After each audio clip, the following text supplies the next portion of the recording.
Assalamualaikum warahmatullahi wabarakatuh. Halo teman-teman, perkenalkan saya Akan Dias dan teman saya Irma Wahyu Nur Fardila serta Eki Barokah selaku kelompok 7 ini menjelaskan tentang sistem komunikasi kelompok. Jadi apa sih komunikasi kelompok itu? Komunikasi kelompok merupakan komunikasi yang berlangsung antara seorang komunikator dengan sekelompok orang yang jumlahnya lebih dari 2 orang. Sebenarnya komunikasi kelompok ini mempunyai kesamaan dengan komunikasi interpersonal, yaitu sama-sama melibatkan 2 orang atau lebih individu. Yang membedakan antara komunikasi kelompok dengan komunikasi interpersonal, jika komunikasi interpersonal itu terjadi secara spontan dan tidak terstruktur, beda dengan komunikasi kelompok. Jika komunikasi kelompok itu terjadi lebih terstruktur, di mana individu itu lebih cenderung melihat dirinya sebagai kelompok atau anggota kelompok serta memiliki kesadaran tinggi tentang sasaran bersama atau tujuan bersama yang akan mereka capai. Penjelasan lebih lengkapnya akan dijelaskan oleh teman saya. Baik, saya akan menjelaskan lebih lengkap tentang apa sih sistem komunikasi kelompok. Sistem komunikasi kelompok merupakan sistem komunikasi yang berlangsung antara seorang komunikator dengan sekelompok orang yang jumlahnya lebih dari 2 orang.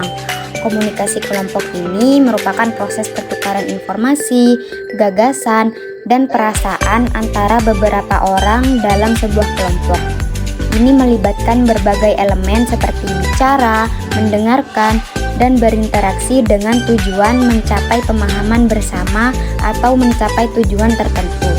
Dalam komunikasi kelompok, setiap anggota biasanya memiliki peran dan tanggung jawabnya masing-masing untuk memastikan pesan yang disampaikan dapat diterima dengan jelas dan dipahami oleh semua orang dalam kelompok. Selanjutnya, dalam komunikasi kelompok terdapat beberapa komponen utama yang penting untuk dipahami agar proses komunikasi ini dapat berjalan dengan lancar. Yang pertama yaitu anggota kelompok, tujuan komunikasi, pesan, saluran komunikasi, konteks, feedback, hambatan komunikasi, dan gaya komunikasi. Saya akan menjelaskan satu persatu dari anggota kelompok. Ini adalah individu-individu yang terlibat dalam komunikasi. Setiap anggota memiliki peran dan kontribusinya yang berbeda dalam kelompok. Yang kedua yaitu tujuan komunikasi. Setiap kelompok memiliki tujuan komunikasi tertentu, baik untuk memecahkan masalah, mengambil keputusan, atau mencapai suatu tujuan bersama. Yang ketiga ada pesan, merupakan informasi yang hendak disampaikan nantinya kepada anggota kelompok. Pesan tersebut bisa berupa gagasan, ide, informasi maupun emosi. Dan yang keempat yaitu ada saluran komunikasi. Saluran komunikasi ini merupakan media yang digunakan untuk menyampaikan pesan seperti lisan, tulisan, atau bahkan nonverbal seperti ekspresi wajah dan bahasa tubuh. Dan yang selanjutnya itu ada konteks. Konteks ini meliputi situasi atau kondisi di mana komunikasi ini terjadi. Hal ini termasuk waktu, tempat, budaya, dan konteks sosial.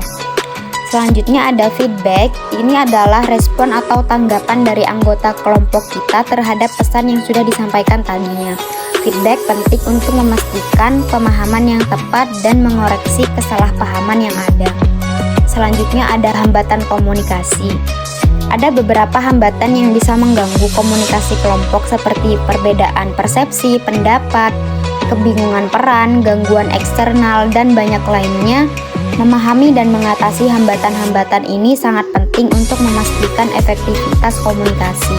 Dan yang terakhir yaitu ada gaya komunikasi, di mana setiap anggota kelompok memiliki gaya komunikasi yang berbeda-beda pastinya. Memahami gaya komunikasi masing-masing anggota dapat membantu kita untuk memperbaiki interaksi dan pemahaman. Selanjutnya ada tujuan komunikasi kelompok, diantaranya yaitu menyalurkan ide, gagasan, pikiran, saran, hingga kritik. Yang kedua yaitu membuat sebuah keputusan. Yang ketiga menjadi media penghubung antar pihak. Dan yang keempat, mengembangkan kelompok kecil menjadi kelompok yang besar. Dan yang terakhir yaitu menghasilkan sebuah solusi.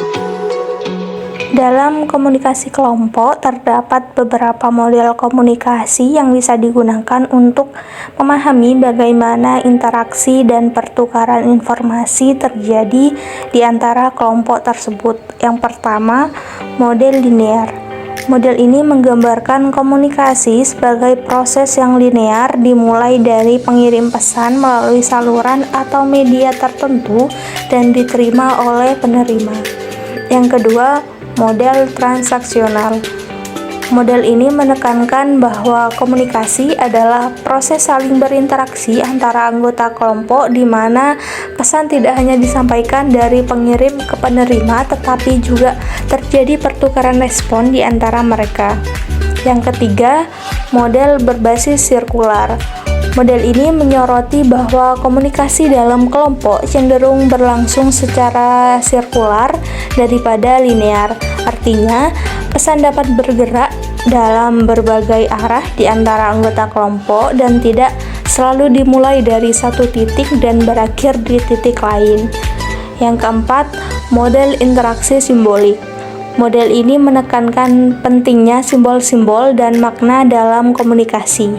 Model ini menyoroti bagaimana anggota kelompok menggunakan simbol-simbol seperti bahasa verbal dan nonverbal untuk menyampaikan pesan dan membangun pemahaman bersama. Dan selanjutnya terdapat tahapan-tahapan dalam proses komunikasi kelompok yang dapat membantu kelompok mencapai tujuan mereka secara efektif. Yang pertama, pembentukan ide. Tahap pertama dalam proses komunikasi kelompok adalah pembentukan ide atau gagasan. Anggota kelompok mengidentifikasi topik atau masalah yang akan dibahas dan mulai mempertimbangkan berbagai ide atau pendapat yang relevan. Selanjutnya, perencanaan. Setelah ide-ide awal terbentuk, kelompok perlu merencanakan cara untuk mengembangkan ide-ide tersebut menjadi konsep atau rencana yang lebih konkret. Selanjutnya, pelaksanaan. Pada tahap ini, anggota kelompok bekerja sama untuk melaksanakan tugas-tugas mereka sesuai dengan rencana yang telah ditetapkan. Komunikasi pada tahap ini dapat berupa koordinasi aktivitas, pertukaran informasi, atau dukungan antar anggota kelompok dalam menyelesaikan tugas mereka. Dan selanjutnya, evaluasi. Setelah pelaksanaan, kelompok perlu mengevaluasi hasil kerja mereka untuk menilai sejauh mana tujuan telah tercapai dan apakah ada perbaikan atau penyesuaian yang perlu dilakukan. Selanjutnya, pembaharuan atau penyesuaian. Kelompok dapat melakukan pembaharuan atau penyesuaian berdasarkan hasil evaluasi mereka. Ini mungkin melibatkan revisi rencana, perubahan pendekatan, atau pengaturan ulang tugas. Selanjutnya ada strategi nih. Terdapat beragam strategi yang dapat digunakan untuk meningkatkan komunikasi dalam kelompok agar menjadi lebih efektif. Membangun kepercayaan, fasilitasi komunikasi terbuka, mendorong pertukaran ide, penggunaan beragam saluran komunikasi. Yang pertama, membangun kepercayaan. Kepercayaan adalah fondasi utama dalam komunikasi yang efektif. Kelompok perlu membangun suasana yang mendukung untuk membangun kepercayaan antar anggota. Dapat dilakukan dengan lebih terbuka, jujur, dan responsif terhadap ide-ide atau masukan dari anggota lainnya. Selanjutnya ada fasilitasi komunikasi terbuka. Memastikan bahwa setiap anggota kelompok merasa nyaman untuk berpartisipasi dalam diskusi dan berbagi ide mereka. Fasilitator atau pemimpin kelompok dapat memastikan bahwa semua suara didengarkan dan bahwa tidak ada yang merasa diabaikan. Selanjutnya ada mendorong pertukaran ide. Mendorong pertukaran ide dan pandangan yang beragam di antara anggota kelompok dapat memperkaya diskusi dan membangun dalam pengambilan keputusan yang lebih baik. Yang terakhir, Penggunaan beragam saluran komunikasi. Kelompok dapat menggunakan berbagai saluran komunikasi seperti pertemuan tatap muka, pesan instan, atau platform kolaborasi online, tergantung pada kebutuhan dan preferensi anggota. Hal ini memungkinkan anggota untuk berkomunikasi dengan cara yang paling efisien dan sesuai dengan konteksnya. Jadi kesimpulannya, sistem komunikasi kelompok adalah cara beberapa orang berinteraksi untuk saling berbagi informasi dan ide. Ini penting karena membantu mereka bekerja sama untuk mencapai tujuan bersama.